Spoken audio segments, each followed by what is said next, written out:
नमस्कार, आप देख रहे हैं सिटी सेंटर शो। मुंबई से मैं हूं पूजा भारद्वाज और शो की शुरुआत कर रहे हैं पेरिस ओलंपिक्स से। सबकी निगाहें टिकी हुई हैं जैवलिन थ्रोअर नीरज चोपड़ा पर, जिनका फाइनल मैच आज रात 11:55 पर होने वाला है। भारत का सपना है वो एक बार फिर से गोल्ड जीतें, तो क्या नीरज चोपड़ा एक बार फिर से भारत के लिए गोल्ड मेडल जीत पाएंगे? 26 साल के नीरज ने 2 दिन पहले क्वालिफिकेशन में पहले प्रयास में 89.34 मीटर दूर भाला फेंका था और पहले स्थान पर रहे।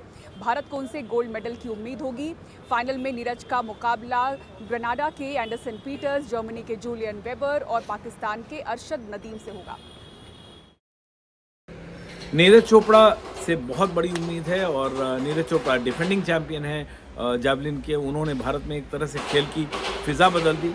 टोक्यो में जो कुछ किया उन्होंने, वो एक इतिहास है। लेकिन नीरज चोपड़ा से मैंने 4 साल पहले ही बातचीत की थी और मुझे हैरानी हुई थी कि उनके लगभग पहले दूसरे इंटरव्यू में उन्होंने कहा था कि जीतना एक अच्छी बात है, लेकिन मैं चाहता हूं कि मैं इसको कैरी करूं। और 4 साल पहले इतना बड़ा विजन रखना, ये अपने आप में बड़ी बात है। मतलब वो खिलाड़ी वक्त से बहुत आगे है, आगे की सोचते हैं। और आपने उनको देखा, बीच में उनको उनकी इंजरी को लेकर बातचीत चली थी, लेकिन जिस तरह से उन्होंने क्वालिफाइंग में 89 प्लस जो स्कोर किया 89.34, वो अपने आप में दिखाता है कि नीरज किस तैयारी के साथ आया है। उनके साथ जो बाकी जो खिलाड़ी हैं वो उस सर्किट में लगातार खेलते रहे हैं। पीटर एंडरसन, याकूब वर्लेक, ये इन जैसे खिलाड़ी जो है काफ़ी जो है पाकिस्तान के नदीम अरशद, ये सब खेलते रहे हैं उनके साथ। लेकिन नीरज बड़े मैच का खिलाड़ी हैं। मुझे याद है नीरज चोपड़ा एनडीटीवी स्टूडियो आए थे, वो उनका पहला स्टूडियो इंटरव्यू था एनडीटीवी में, किसी भी टेलीविज़न में, और उन्होंने कहा था 2018 में। और जब उन्होंने कहा था कि मैंने पूछा था कि प्रेशर उन पे कैसे काम करता है, उन्होंने कहा कि जितना बड़ा स्टेज हो या जितना दबाव हो वो उतना और निखरते हैं। तो ये एक प्लेयर की क्वालिटी होती है। नीरज ने जैसे खुद को संवारा है, खुद को बढ़ाया है, ये देखने वाली बात होगी, क्योंकि ये सीखने वाली बात है। जो भारत के कई सारे खिलाड़ी जो मिस कर रहे हैं मेडल, और जो मेडल लगभग हाथ में आया हुआ निकल रहा है, वो ऐसा नहीं कि आपका केवल स्लिप ऑफ है। आपकी तैयारी में, आपके प्रोसेस में कहीं ना कहीं कोई चूक है, कोई कमी है। और वो नीरज जैसे खिलाड़ियों से ज़ाहिर तौर पे वो, और मैंने उनको देखा है कई सारे दूसरे खेलों में भी, नीरज एक रोल मॉडल की तरह काम करते हैं। मैं कई सारे खिलाड़ियों को जानता हूँ, एथलेटिक्स में ही तेजस्विन शंकर हैं, हिमा दास हैं, इन जैसे खिलाड़ियों को मैंने देखा है। इनफैक्ट विनीश भी को भी देखा है। इन सब खिलाड़ियों को, और कई खिलाड़ी हैं जो कि चाहते हैं कि नीरज से मिलें, जानें उनको कि क्या उनका प्रोसेस है। और यही है जो नीरज को एक वर्ल्ड चैम्पियन, एक ओलंपिक चैम्पियन बनाता है। और नीरज मैदान में हो तो मैंने देखा है दूसरे खिलाड़ी, उनका जो दबदबा है, उनका जो बॉडी लैंग्वेज है, दूसरे खिलाड़ी उनको देखते हैं, वो एक प्रैक्टिस में भी जो थ्रो करते हैं तो बाकी खिलाड़ी उन पर नज़र रखते हैं। तो ये नीरज का जलवा है और उम्मीद करते हैं कि वो भारतीय फैंस को एक बार फिर बहुत शानदार तोहफा देंगे। पेरिस से विमल मोहन, एनडीटीवी इंडिया। और अब बात पहलवान विनेश फोगाट की, जिन्होंने सीएस यानी कि court of arbitration for sports के सामने सिल्वर मेडल देने की अपील की है। इस मामले पर आज सुनवाई शुरू हुई। सीएस यानी कि court of arbitration for sports के 4 वकील उनका पक्ष रखेंगे। वहीं 24 घंटे के अंदर विनेश के मेडल पर फैसला आ सकता है। महावीर जी, इस वक्त अगर विनेश डिस्क्वालीफाई नहीं होती तो पूरा देश एक दूसरे मेडल के लिए जश्न मना रहा होता। कितना मुश्किल का ये समय है, लेकिन एक उम्मीद और जगी है इसके साथ साथ कि विनेश को सिल्वर मेडल की मिल सकता है। उन्होंने सीएस में वो की है, अपील की है। क्या लगता है, क्या फ़ैसला होगा? कितनी उम्मीदें हैं आपको उस फैसले से लेकर?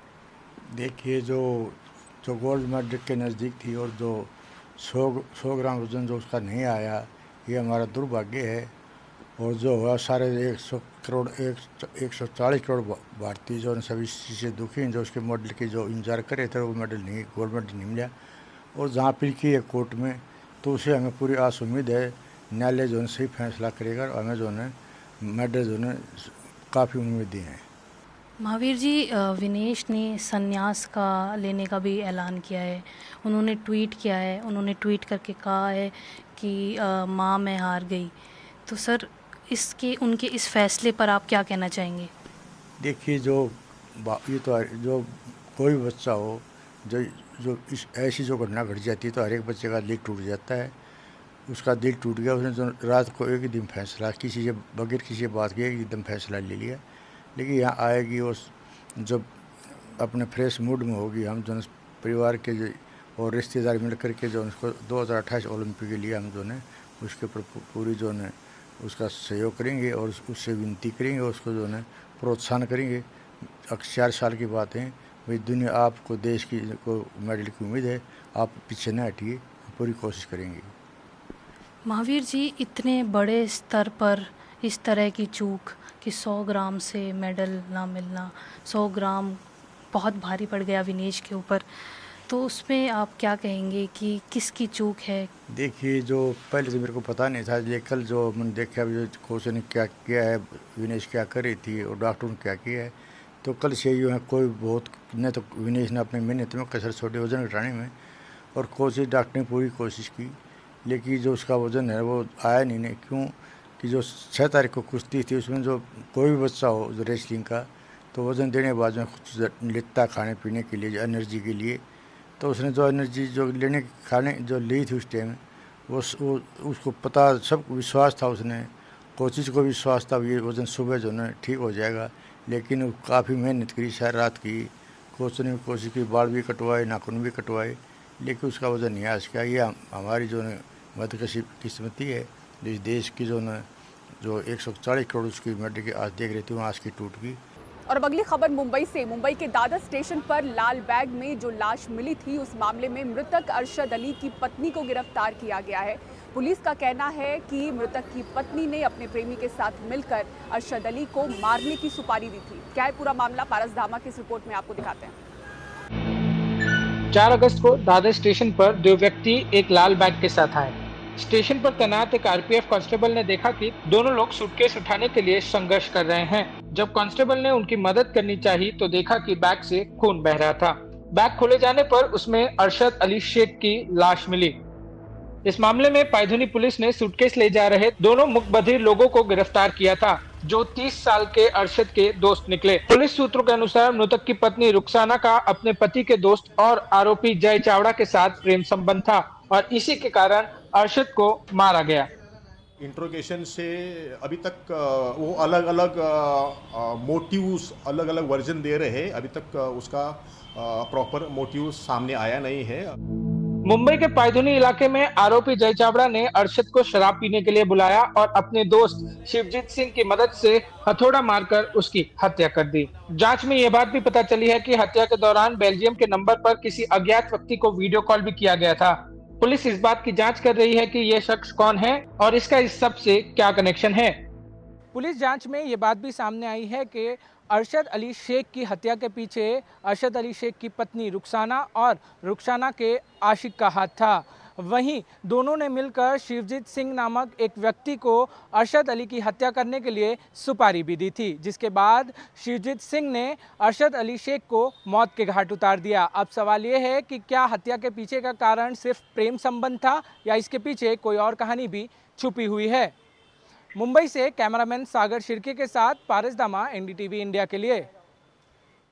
और देश के पहले राष्ट्रीय विज्ञान पुरस्कारों की घोषणा की गई है, तो कौन है वो वैज्ञानिक जिनको मिल रहा है देश का पहला विज्ञान रत्न अवार्ड? आइए आपको इस विशेष रिपोर्ट में दिखाते हैं।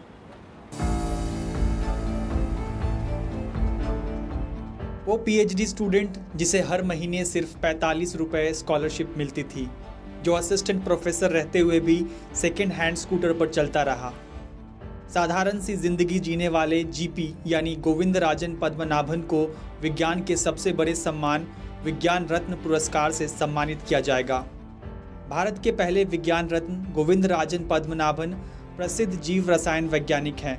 उन्हें पद्म भूषण, पद्मश्री जैसे पुरस्कारों से भी सम्मानित किया जा चुका है। वो भारतीय विज्ञान संस्थान यानी IIAC के पूर्व डायरेक्टर हैं और फिलहाल मानद प्रोफेसर के रूप में वहाँ कार्यरत हैं। पद्मनाभन ने मलेरिया पर सराहनीय काम भी किया है। हालांकि गोविंदराजन पद्मनाभन का नाम जाना माना नहीं है, लेकिन उनके जीवन के कई रोचक किस्से हैं। वो IIAC डायरेक्टर रहते हुए भी बेंगलुरु के एक छोटे से घर में रहते थे। वो रिसर्च में ऐसे डूबे कि नौकरी, करियर, पैसे सबसे बेपरवाह हो गए। जब वो कम उम्र में IIAC के असिस्टेंट प्रोफेसर बन गए तो उम्र दराज दिखने के लिए अपनी दाढ़ी बढ़ा ली। यही नहीं, वो 30 सालों से दुकान या बैंक नहीं गए हैं। अपने क्षेत्र में कामयाबी के बावजूद गोविंदराजन पद्मनाभन का ना तो रहन सहन बदला और ना ही उनकी सादगी में कमी आई। बस वो अपने काम में और गहरे डूबते गए। शायद विज्ञान रत्न बनने के यही गुण होते हैं। Bureau report, NDTV India. Ozone प्रदूषण में चिंताजनक बढ़त से किस तरह से हमारे शहरों की हवा हो रही है जहरीली, दिखाएंगे इस पर आपको विशेष रिपोर्ट एक छोटे से ब्रेक के बाद। आप बने रहिए सिटी सेंटर शो के साथ।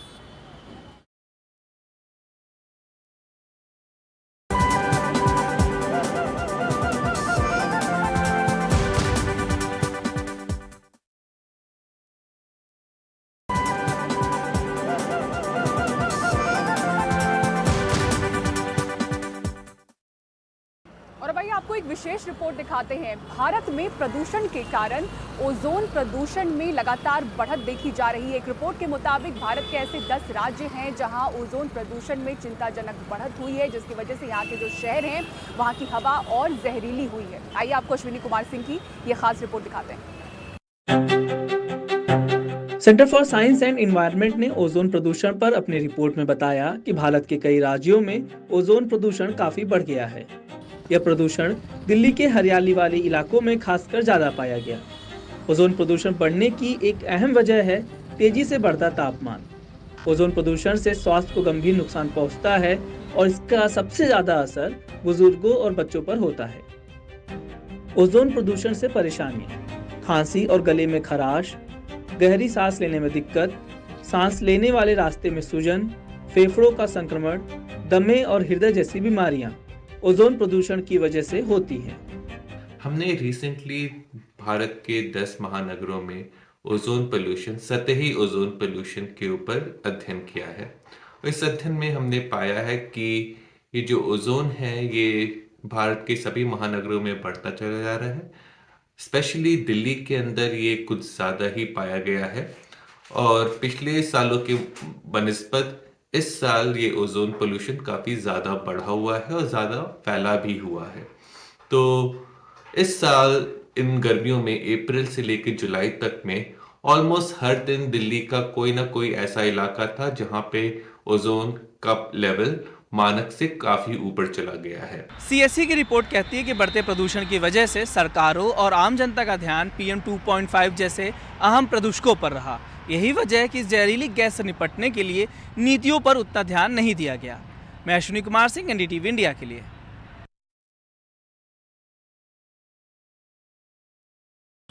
और सिटी सेंटर शो में फिलहाल इतना ही। मुंबई के CST से पूरी टीम को दीजिए इजाजत। खबरों के लिए देखते रहें NDTV इंडिया। नमस्कार।